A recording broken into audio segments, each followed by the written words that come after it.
મહેસાણા જિલ્લાના ખેરાલુ પોલીસ સ્ટેશનની હદમાં ખેરાલુ શહેરમાં આજે એક ખૂનનો બનાવ બનેલો છે.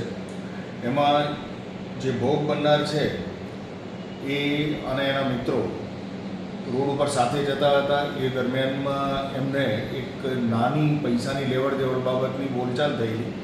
એ બોલચાલ દરમિયાન જે ભોગ બનનાર છે એની સાથેના બે મિત્રોએ એમને ગરદાપાટુનો માર મારેલો અને એ માર મારતા એનો નીચે પડી ગયે.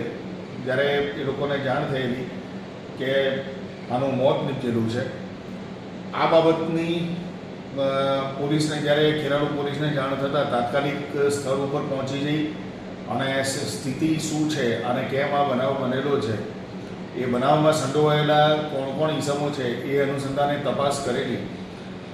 ફરિયાદી જે ભોગ બનનાર છે એનો ભાઈ છે, એમાં ઠાકોર વિજયજી છનાજી નામના વ્યક્તિએ ફરિયાદ આપેલી છે.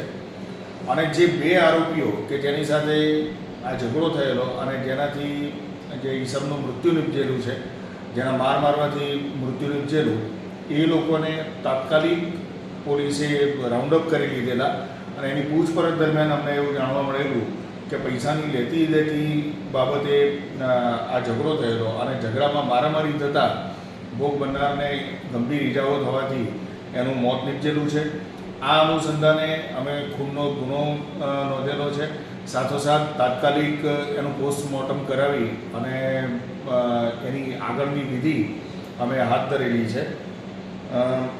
જે પૈસાની લેવડ દેવડની બાબત છે એ બાબતે અમે ડિટેલમાં તપાસ કરતાં એવું જાણવા મળેલું છે કે કોઈ મોટી રકમની કોઈ લેતી દેતીનો આ બનાવ નથી, પણ સામાન્ય 500,000 રૂપિયાની લેતી દેતી બાબતે જ આ ઝઘડો થયેલા હોવાની હકીકત અમારે ધ્યાને આવેલી છે.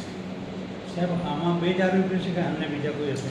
હાલમાં જે પ્રમાણેના અમને ફૂટેજ અને જાણકારી મળેલી છે એ ફૂટેજ ઉપરથી એ પ્રસ્થાપિત થાય છે કે ટોટલ જે 4 ઈસમો હતા એ 4 ઈસમોમાંથી 2 ઈસમોએ જ આ ભોગ બનનારને માર મારેલો છે. અને બાકીના જે વ્યક્તિઓ છે એમાંથી એક વ્યક્તિ સાઈડમાં ઊભો રહે છે, જ્યારે બીજો વ્યક્તિ છે એ આ માથાકૂટ બબાલ કે ઝઘડો ન થાય એના માટેના પ્રયત્નશીલ હોવાનું અત્યારે અમને જણાવી આવેલું છે. બાકી તપાસ દરમિયાન જો કોઈ વ્યક્તિની સંડોવણી અમને જણાશે તો એના ઉપર પણ અમે તાત્કાલિક કાર્યવાહી કરીશું. શું નામ આપનું? વિજયભાઈ. વિજયભાઈ, શું ઘટના બની હતી?